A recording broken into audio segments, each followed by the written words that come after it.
Bulan ini kita bicara tentang misi. Kalau kemudian kita mengambil tema bulanan, kita ambil menabur hidup menuai jiwa. Nah, sebetulnya Bapak Ibu Saudara, kalau kita melihat istilah misi, itu berasal dari kata misio yang artinya to send, atau mengirim, atau mengutus. Mungkin Bapak Ibu Saudara sangat kenal dengan ayat ini dalam Yohanes 3 ayat 16. Mungkin hafal, bahkan anak sekolah minggu juga hafal. Kita berkata, karena begitu besar kasih Allah akan dunia ini, sehingga ia telah mengaruniakan anaknya yang tunggal, supaya setiap orang yang percaya kepadanya tidak binasa, melainkan beroleh hidup yang kekal. Nah, karena begitu besar kasih Allah akan dunia ini, karena begitu besar kasih Allah akan kita semua, baik orang-orang yang sudah percaya kepada Tuhan, bahkan yang belum, karena Yesus mati buat semua orang, Allah telah mengaruniakan satu-satunya anaknya yang tunggal, yaitu kita kenal namanya Tuhan Yesus Kristus, untuk datang ke dunia ini dengan sebuah misi. Dia utusan dari Allah. Untuk apa Bapak Ibu Saudara? Untuk menyelamatkan semua orang.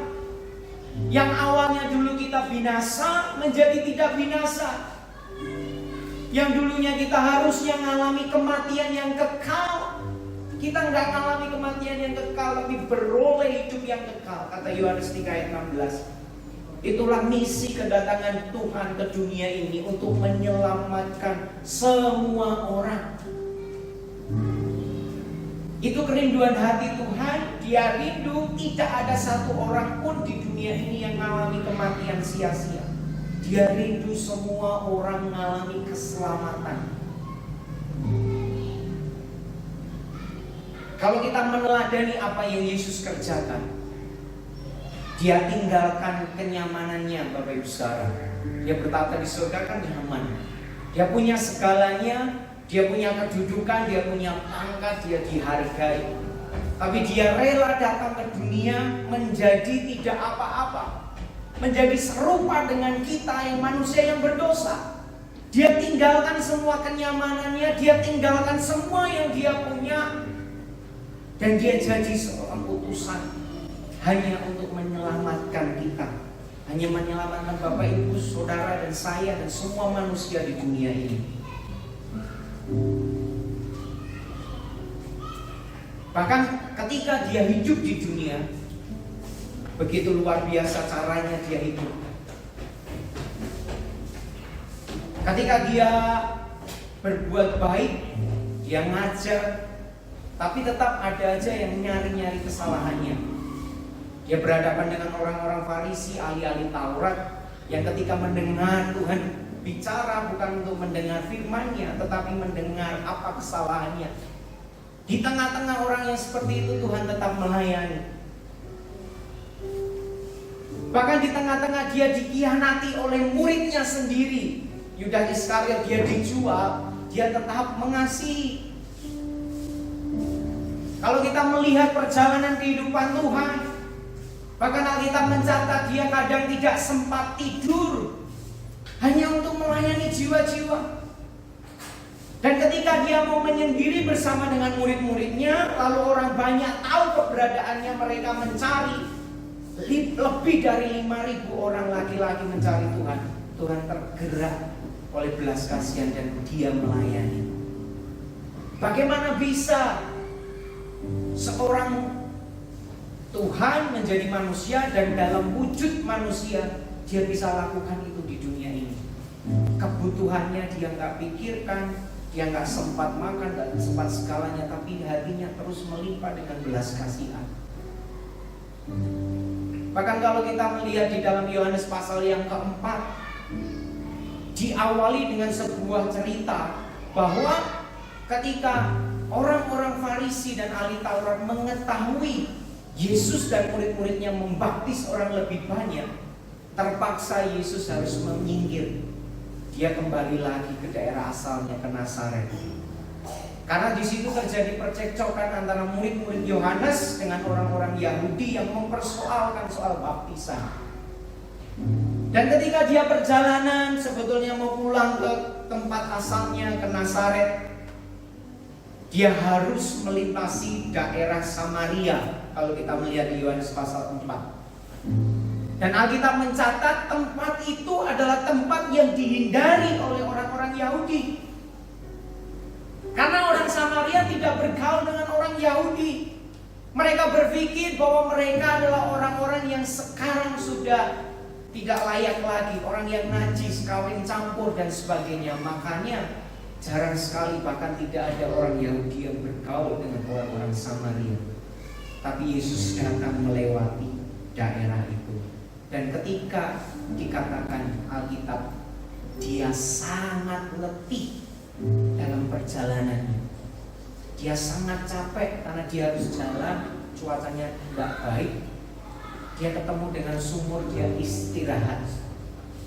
Sementara dalam keadaan capek, lelah atas perjalanan, lelah kondisi fisiknya karena berjalan jauh, lelah kondisi pikirnya karena ditentang oleh orang-orang yang harusnya dia datang mengasihi.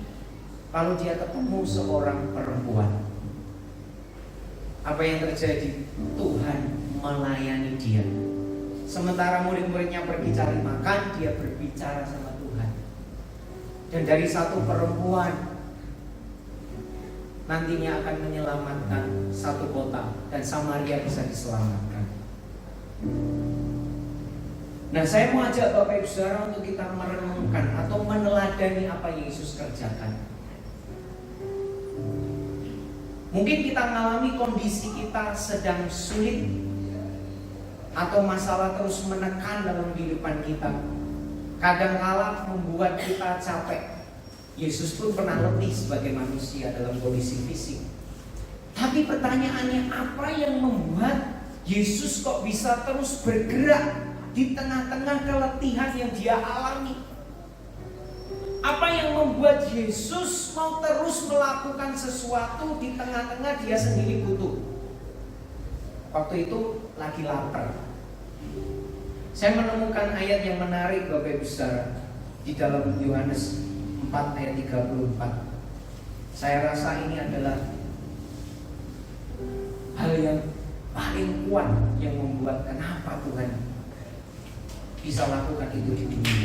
Boleh kita baca bersama-sama di Yohanes 4 ayat 34. Kita baca bersama-sama Bapak Ibu Saudara, 2-3. Kata Yesus kepada mereka, makananku ialah melakukan kehendak Dia yang mengutus aku dan menyelesaikan pekerjaannya.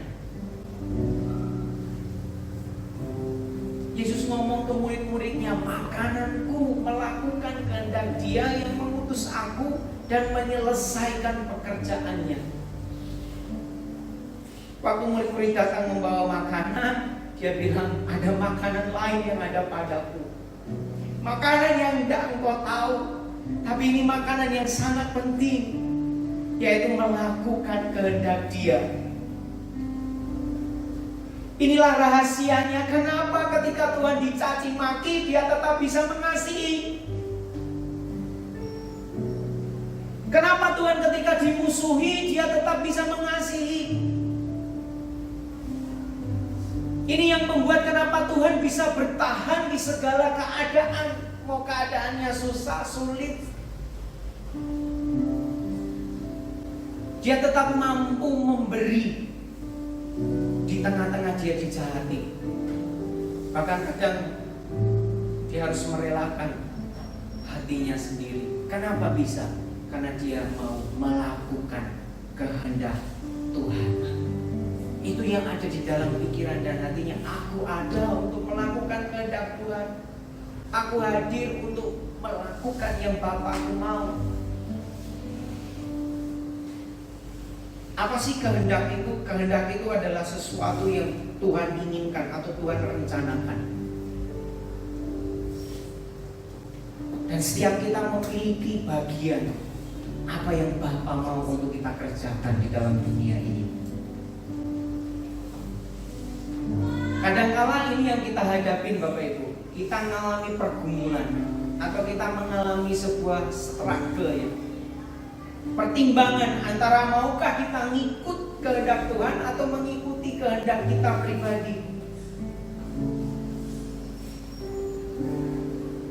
Mengikuti apa yang Tuhan mau atau yang kita mau. Dan itu kadang-kala membuat kita sering terjadi tabrakan dalam hidup kita. Betul?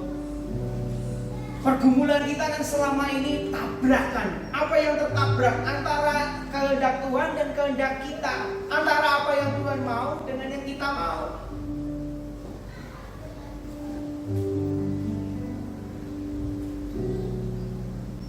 Bahkan Tuhan pernah juga ketika di Taman Getsemani sebelum dia diserahkan, dia berkata, bukan kehendakku tapi kehendakmu. Itu satu-satunya ayat selama Tuhan hidup muncul antara kehendak Tuhan dan kehendak Bapa itu berbeda, tapi bukan dalam waktu lama. Nah, Bapak Ibu Saudara, kalau kita bertanya apa sih kehendak Tuhan? Kehendak Tuhan banyak sekali, Bapak Ibu Saudara. Kita mencatat juga yang ku kehendaki adalah belas kasihan dibanding dengan segala korban persembahan. Kalau kita melihat ceritanya Saul, dia mempersembahkan semua yang terbaik, tapi dia nggak taat, dia melanggar. Lalu Tuhan bilang, yang ku kehendaki ketaatan lebih daripada korban. Taat lebih baik daripada korban yang kita berikan. Dan yang perlu kita catat dan renungkan di hati kita, kehendak Tuhan yang utama adalah Dia mau setiap orang selamat. Bukan hanya kita, tapi setiap orang di dunia ini. Kehendak Tuhan buat kita adalah kita mengasihi Tuhan dengan segenap hati, segenap jiwa, segenap kekuatan. Dan kita juga mengasihi sesama manusia seperti diri kita sendiri. Bukankah itu isinya seluruh hukum yang terutama dan utama? Itu kehendak Tuhan untuk kita hidup di dalam kasih. Barang siapa mengasihi Tuhan, dia akan mengikuti setiap perintah-perintahnya. Nah, untuk ikut Tuhan itu syaratnya dua, Bapak Ibu Saudara. Matius 16 ayat 24. Matius 16 ayat 24 dikatakan, lalu Yesus berkata kepada murid-muridnya, setiap orang yang mau mengikut aku, ia harus menyangkal dirinya, memikul salibnya, dan mengikut aku. Dua syarat mengikut Tuhan, sangkal diri, pikul salib. Wow, sangkal diri, pikul salib, apa sih itu? Apa sih sangkal diri, pikul salib? Menyangkal diri paling tidak kita melupakan apa yang kita inginkan. Dan itu gak mudah. Untuk mengikuti kehendak Tuhan perlu merelakan apa yang kita inginkan. Sebenarnya aku gak mau Tuhan, tapi karena itu yang Kau mau, aku rela. Dan aku letakkan semua buat Engkau. Kadang itu sakit. Coba bayangkan kasih orang yang caci maki engkau. Apa enggak? Nyata jelas ini perbuatan jeleknya di depan, tapi Tuhan bilang kasih. Beri orang yang membutuhkan. Aku sendiri butuh Tuhan. Kondisi kayak gini suruh nabur lagi gimana? Tapi sangkal diri, pikul salib itu syarat ngikut Tuhan, menderita iya. Maka kekristenan harus seimbang antara berkat juga dan juga pikul salib, penderitaan. Sebab tidak akan ada kemuliaan tanpa salib. Kita perlu sangkali diri kita sendiri, apa yang kita mau untuk ngikut kehendak Tuhan. Mungkin pergumulan kita lain-lain Bapak Ibu Saudara. Tapi untuk kita ngikutin Tuhan, biasanya ada harga-harga yang kita bayar. Sesuatu yang mungkin tidak enak, nyaman. Sudah harus meletakkan sesuatu. Seandainya engkau tiba-tiba digiring dan ditempatkan Tuhan di tempat ini, di Teluk Batang, dari tempat yang dahulunya enak, tinggalkan kenyamanan dan sebagainya. Saya ngomong gini karena kami mengalami struggle pergumulan, bergumul lama panjang, sampai bisa berkata, yes Tuhan, kami ikut. Waktu saya merenungkan ayat ini, saya diingatkan, start the point melayani adalah ketika kami berkata, kami nyerah. Kami nyerah. Kami menyerah bukan kami menyerah pada keadaan, tapi kami menyerah pada diri kami, pada yang kami mau. Sekarang terserah mau kami kemana. Dan itu awal. Bagi saya nggak mudah, Bapak Ibu Saudara. Kondisi istri waktu itu hamil, masa COVID. Kami nggak tahu ditempatkan di mana.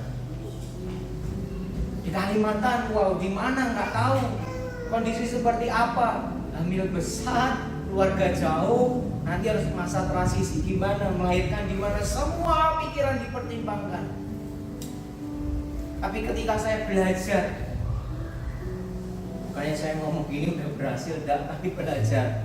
Ya Tuhan, ya itu baru dari satu sisi. Mungkin sisi-sisi lain Bapak Ibu banyak yang perlu kita sangkal dan pikul salib. Ketika menghadapi kehidupan, hari-hari ini kan hari-hari yang tidak mudah, tapi kita perlu, firman-Nya adalah misi, menabur hidup, menuai jiwa kita, gimana kita bisa mikir orang lain, padahal diri kita sendiri juga kita perlu pikirkan. Betul enggak? Nah itu kalau enggak pakai sangkal diri, ngapain kita repot-repot mau ikuti kehendak Tuhan?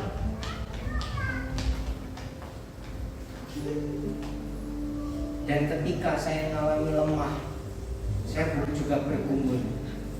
Ayat ini mengingatkan, pikul salib. Jika salib diletakkan, apa sih yang muncul dalam pikiran Bapak Ibu Saudara? Kalau saya pribadi, ketika salib diletakkan, saya mulai ingat apa yang Yesus kerjakan. Dan saya nggak berani lagi komplain. Kenapa nggak berani komplain? Kalau lihat apa yang Yesus kerjakan, darahmu belum netes sedikit pun, keringatmu nggak sampai darah, engkau belum pernah ditonjok orang aja ngomel. Butuh sedikit lalu menggerutu, Tuhan ini gimana? Coba pikul salib lalu lihat. Ketika engkau ada di posisi Yesus, gimana? Salib yang kau pikul, Dia sudah berikan segalanya. Giliran kita mau ikuti kehendak Tuhan, kita perlu sangkali dan pikul salib kita masing-masing. Mungkin salib Bapak Ibu berbeda dengan salib saya, tetapi harga yang kita bayar tidak sebanding dengan apa yang Yesus bayar. Sampai saya ngomong kadang ya bercanda sama diri saya sendiri, belum meneteskan darah. Iya kan? Mungkin bagi beberapa orang lebay yang ngomong gitu, tapi itu yang menguatkan.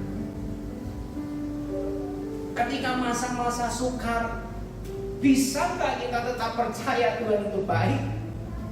Ketika doamu nggak dijawab, ketika yang kau harapkan belum datang, ketika kau sudah berbuat baik disalah mengerti, ketika bisnismu mulai meredup, ketika kau harus mengalami salib, apakah kita masih tetap percaya Tuhan ini baik? Tapi di tengah-tengah itu, Dia akan membuktikan kita adalah dewasa. Bapak Ibu tahu nggak emas? Bedanya emas 18 karat sama 24 karat apa Bapak Ibu Saudara? Sama-sama emas, tapi apa yang beda? Yang beda adalah prosesnya. Betul nggak? Proses apa? Proses dibakar. Makin lama dibakar, makin nggak enak. makin diproses kelihatannya kok susah. Tapi nanti hasilnya akan keluar emas yang murni 24 karat. Ketika dibakar memang gak enak, tapi kotoran-kotoran yang ada itu mulai rontok, membersihkan, memurnikan. Sehingga engkau bisa berkata, yes, aku ikut kehendak-Mu Tuhan. Tapi berjalannya itu ada proses pembakaran yang kadang-kala daging kita selalu Tuhan, kenapa? Kenapa kok mesti aku bukan orang lain? Kelihatannya orang lain baik-baik saja. Tapi tahukah Bapak Ibu Saudara, ternyata itu membuat kita makin murni, jadi emas. Kita ngikut Tuhan bukan karena kita mau diberkati, kita ngikut Tuhan bukan karena mau sehat saja, tapi kita ikut Tuhan karena Dia baik dan kita ikuti sepanjang musim hidup. Sampai di akhirnya nanti pure emas yang murni. Tapi untuk sampai ke sana dibakar. Hari ini mungkin kita mengalami kondisi yang sebetulnya kurang begitu nyaman dan enak. Tapi saya percaya di tengah-tengah seperti itulah Tuhan terus menyertai. Itu yang harus kita pegang. Dan Dia sedang membuat kita jadi emas yang murni. Kita harus punya komitmen. Ayo sama-sama kita sangkal diri, kita pikul salib kita masing-masing, dan kita berkata, iya untuk kehendak-Mu Tuhan. Kalau hari ini belum berhasil, aku mau terus mau, karena aku tahu yang terbaik di dalam kehendak Tuhan. Itulah struggle pergumulannya, menyelaraskan pikiran dan keinginan kita sama apa yang Tuhan mau, dan tidak terjadi 1-2 kali. Tema kita tentang maturity, kedewasaan, yang kita harapkan adalah itu. Orang yang dewasa sudah nggak lagi tawar-menawar sama Tuhan. Boleh nggak gini, boleh nggak gini Tuhan. Tapi dengan rela berkata, iya Tuhan. Walaupun sakit, harus sangkal diri dan pikul salib, tapi aku mau. Dan itulah yang membuat kita nanti jadi emas. Sesuatu yang ingin kita peroleh ke depan. Hari ini apapun yang Bapak Ibu Saudara alami, malam ini Tuhan sudah buktikan dengan kasih-Nya. Dia beri kekuatan buat kita. Amin. Saya percaya malam ini Tuhan tuh segarkan. Di tengah-tengah kondisi apapun Dia segarkan. Saya pribadi mengalami kesegaran karena Dia baik dalam kehidupan kita. Sangkal diri, pikul salib, dan kita buat komitmen. Pikul salib itu artinya juga siap menderita. Menderitanya bukan mungkin karena dianiaya, enggak, tapi menderitanya karena kita juga harus meletakkan apa yang kita juga mau, kadang apa yang kita inginkan kita letakkan untuk Tuhan meletakkan keinginannya dalam hidup kita. Dan tadi ditulis bahwa melakukan kehendak Tuhan itu makanan bagi Tuhan. Bisakah Bapak Ibu Saudara nggak makan sehari? Bisa ya kalau mau puasa, betul nggak? Betul, bisa. Tapi apa yang terjadi ketika kita nggak makan sehari? Lapar pasti. Tenaganya berkurang nggak? Iya. Tapi ketika kita makan, apa yang terjadi? Kenyang, kekuatannya pulih, segar, betul? Senang. Nah, kenapa Tuhan memakai sebuah gambaran bahwa itu seperti makanan? Karena harusnya buat kita juga sama. Ketika kita belum makan, ada sesuatu yang kurang. Ketika kita belum makan, tenaga kita nggak ada, kita bisa capek. Kalau kita nggak makan, nggak bisa, karena makanan itu adalah kebutuhan pokok buat tubuh, betul? Makanan itu kebutuhan pokok, artinya nggak bisa kita tinggalin. Kalau kebutuhan pokoknya ditinggalkan, pasti lama-kelamaan kita tinggal tunggu waktu akan selesai. Tak selesai karena kelaparan, atau selesai kita udah nggak bisa. Yang seperti itu bisa nggak ada dalam hidup kita? Aku kalau nggak melakukan kehendak Tuhan, aku selesai nih. Tinggal tunggu waktu ini, kapan nih pasti selesai. Kalau nggak selesai ya aku bisa jalan, tapi pasti tertatih-tatih dengan kekuatan yang sisa-sisa. Saudara nggak makan sehari lalu diajak berlari sama orang yang makan tiap rutin. Apa yang terjadi? Pasti tenaganya lain, daya kerjanya juga lain. Tapi kalau kita paksa bisa sih, tapi di titik tertentu akan tumbang di tengah jalan. Kenapa kita bisa mungkin letih, lesu? Bisa jadi makanan tidak kita makan, supply kita kurang. Ada kehendak Tuhan yang harus kita lakukan, dan itu makanan. Yes, coba katakan ke kanan kiri, mau makan enggak? Mau makan enggak? Kalau keras gimana makanannya? Tapi kalau enggak makan malah kita mati. Gimana pilihannya? Mau enggak mau? Tapi sebetulnya itu pahit. Dia enggak akan biarkan kita sampai tergeletak, kata firman Tuhan. Dia selalu angkat. Kalau hari ini kita mau kekuatan baru, kita mau kesegaran, kita mau sesuatu yang fresh, kita perlu satu pikiran. Yuk kita sama-sama makan. Dan apa makanan kita? Cari kehendak Tuhan. Apa yang kau mau sih Tuhan dengan kondisiku saat ini, dengan keadaan yang aku alami?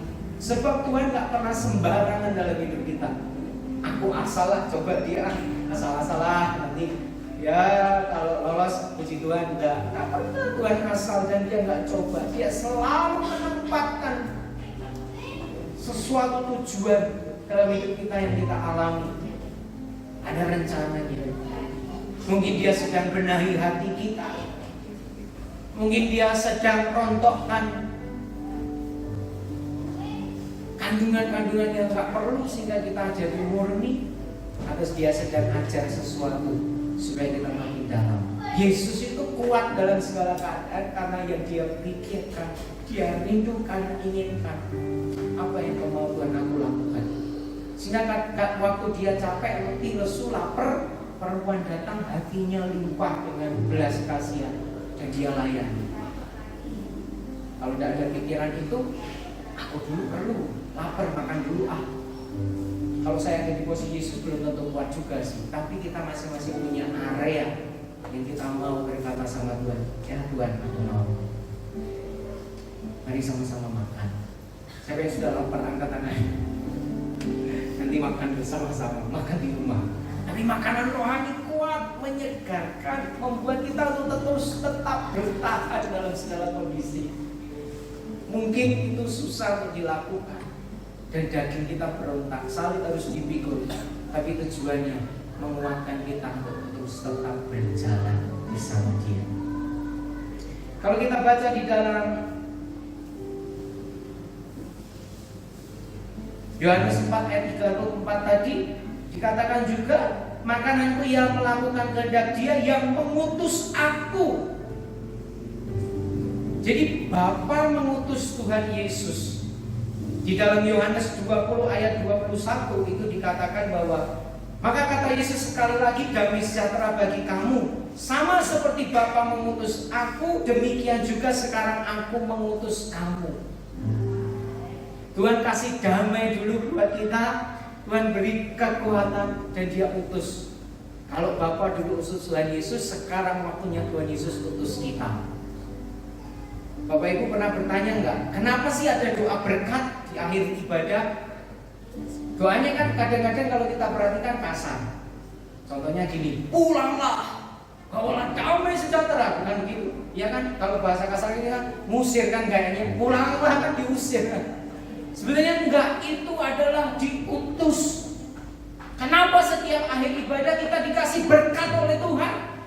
Supaya kemudian kita diutus ke dunia ini untuk jadi berkat, untuk melakukan yang Dia mau.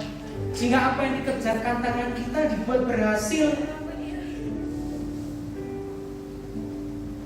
Kita nggak pernah diusir sama Tuhan, tapi diutus. Makanya diucapkan segala berkat dan berkat. Dan ketika diucapkan berkat, nggak dilempar cek 1 miliar kan, tapi dilempar berkat. Saya mau ajak Bapak Ibu lihat di Kejadian 1 ayat 28. Ini kata berkat pertama muncul. Kejadian 1 ayat 28 dikatakan Allah memberkati mereka. Lalu Allah berfirman kepada mereka, beranak cuculah dan bertambah banyak, penuhilah bumi dan taklukkanlah itu. Berkuasalah atas ikan-ikan di laut dan burung-burung di udara, dan atas segala binatang yang merayap di bumi. Ketika manusia selesai dijadikan oleh Tuhan, lalu Allah memberkati, Allah melepaskan berkat. Berkat itu bukan uang. Dengarkan baik-baik saudara. Kalau kita lihat ini berkat pertama kali muncul, dia nggak bicara soal uang, dia nggak bicara soal kekayaan saja. Tapi ketika Tuhan melepaskan berkat, itu artinya adalah kemampuan. Di situ ditulis beranak cucu bertambah banyak, artinya kamu punya kemampuan bertambah banyak. Penuhi bumi, taklukkan, kamu punya kemampuan untuk menaklukkan. Berkuasalah atas ikan-ikan, kamu punya kemampuan untuk berkuasa. Berkat yang Tuhan lepaskan adalah kemampuan bagi kita. Kemampuan untuk apa? Untuk melakukan tujuan-tujuan Tuhan. Amin. Ada yang berkata amin? Amin. Berkat yang Tuhan lepaskan itu kemampuan. Kan ini yang kasih tujuan Tuhan, yang kasih rencana Tuhan, supaya beranak cucu bertambah banyak, taklukkan, berkuasa. Lalu dia ditempatkan di Taman Eden, nanti ngomong usahakanlah, rawatlah. Itu berkat yang Tuhan beri dalam kehidupan kita, yaitu kemampuan. Sama-sama boleh katakan kemampuan. Kemampuan untuk mengerjakan yang Tuhan kehendaki dalam hidup kita. Kemampuan untuk melakukan tugas-tugas yang Tuhan berikan dalam hidup Bapak Ibu saudara.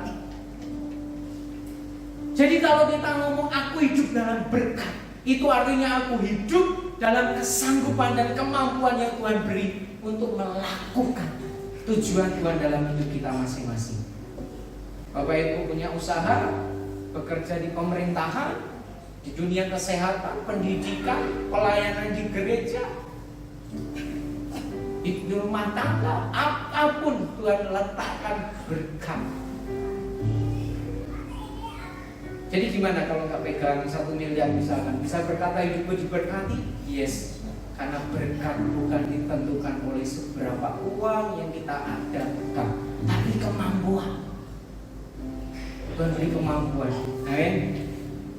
Itulah makanya kalau di akhir ibadah, pulanglah, jadilah berkat. Segala itu berkat kemampuan, berkat kesehatan, kemampuan untuk menjaga kesehatan, kemampuan semua Tuhan berikan, limpahkan dalam kehidupan kita. Sehingga kalau tadi Tuhan ngomong melakukan kehendak, pikul salib, sangkal diri, dia juga sebetulnya sejak awal sudah tempatkan berkat dalam hidup kita untuk kita bisa melewatinya. Amin. Amin. Bisa melewati. Coba katakan kanan kiri, bisa melewati loh. Bukan hanya sekedar lewat. Dia nggak biarkan kita jalan sendiri.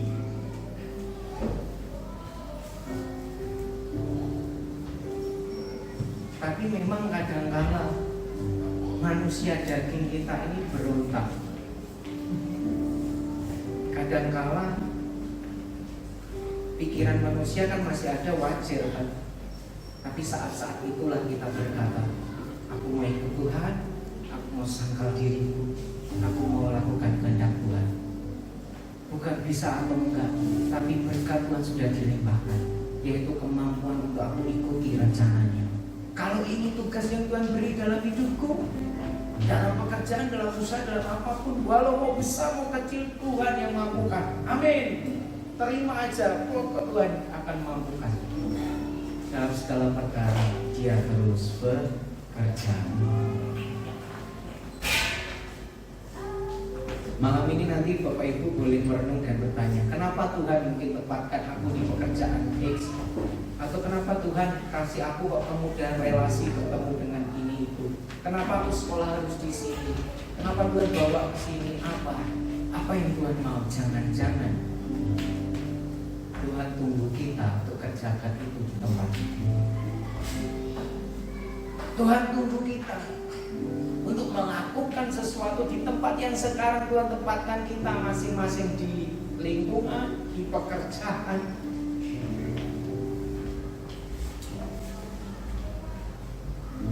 Karena yang ketiga, Yohanes 4 ayat 34, boleh dibuka lagi. Bagian terakhir dikatakan menyelesaikan pekerjaannya.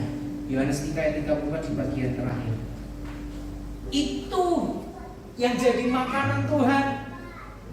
Dia lakukan kehendaknya, dia utus dan mengutus, dan yang terakhir dia mau selesaikan. Yohanes 4 ayat 34. Yohanes 4 ayat 34. Menyelesaikan pekerjaannya. Spirit ini yang harus kita bangun bersama-sama Bapak Ibu. Kita berkata, aku mau selesaikan tugasku. Aku mau selesaikan pekerjaan Tuhan yang Tuhan taruh dalam hidup kita. Nggak akan tanggung di tengah jalan. Ada satu quote yang memberkati kita, berhenti bukan karena capek, tapi kita berhenti ketika kita selesai. Saya diberkati dengan kata-kata itu. Kalau kita capek, istirahat bukan berhenti. Kalau kita lelah, istirahat sejenak bukan berhenti. Tapi untuk pekerjaan Tuhan kita harus lanjut terus. Kita berhenti kalau kita udah selesai. Kalau kita masih hidup, itu artinya belum selesai. Mungkin kita dikasih umur berapapun, kalau kita masih ada, itu belum selesai. Ada pekerjaan Tuhan yang harus kita kerjakan. Dan spirit ini yang saya rindu kita semuanya miliki. Ketika kita mengalami pergumulan, beban, lesu, kita mulai berdoa, Tuhan, walaupun keadaannya seperti ini, aku mau berkata, aku mau selesaikan pekerjaanmu. Aku mau tetap lakukan kehendak-Mu. Aku mau tetap terus berjalan, sekalipun letih, beri kekuatan, sekalipun apa yang terjadi harus selesai. Dan itulah yang kita rindukan. Karena kadang kalau kita dibakar pekerjaan kan dipacunya soal waktu ya. Ada deadline, ada apa. Kita dikasih deadline nggak sama Tuhan, kita nggak tahu deadline-nya sampai kapan. Tiba-tiba kalau udah selesai, artinya udah panggil pulang. Selama masih ada kesempatan terbuka waktu, itu pekerjaan Tuhan dalam hidup kita belum selesai. Jadi kalau pekerjaannya belum selesai, sekarang kita masih melihat kanan kiri kurang, tetap percaya ini memang belum selesai. Masih ada bisa berubah, masih ada bisa melakukan perjalanan, masih ada pertolongan, masih ada mujizat, masih ada perubahan. Tapi yang gak pernah boleh selesai adalah iman percaya kita. Sekalipun di segala masa situasi, dia tetap baik. Pekerjaan Tuhan itu apa? Amanat agung diberitakan, Injilnya diberitakan sampai ke seluruh bangsa, baru Tuhan datang. Pekerjaan Tuhan itu apa? Pekerjaan yang Bapak Ibu Saudara sekarang geluti, itulah pekerjaan yang Tuhan taruh dalam hidup kita. Setiap profesi kita, dimanapun Tuhan tempatkan, pekerjaan Tuhan harus selesai. Waktu saya merenungkan ayat ini Bapak Ibu Saudara, saya sebenarnya dikasih lirik-lirik lagu, tapi belum sempat ngulik latihan. Paling tidak kata-katanya sama persis. Makananku melakukan kehendak-Mu di bumi seperti di surga, dan menyelesaikan pekerjaannya, menuntaskan panggilan-Mu.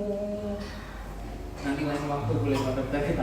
Jadi dikasih ref sama bridge-nya. Teman-teman present worship boleh bantu saya melengkapi liriknya. Tapi ketika saya baca ini, kata-kata ini yang harus terus ngingatin hidup kita, bahwa makanan harus melakukan kehendak Tuhan. Baik tidak baik keadaan, musim boleh berganti, tapi kehendak Tuhan harus terus berjalan. Dan ini menurut saya kunci kenapa Tuhan Yesus sanggup bertahan di dunia ini dan dia bisa menyelesaikan. Karena yang dia pikirkan, yang dia katakan, yang dia inginkan melakukan kehendak Bapa, menyelesaikan pekerjaannya.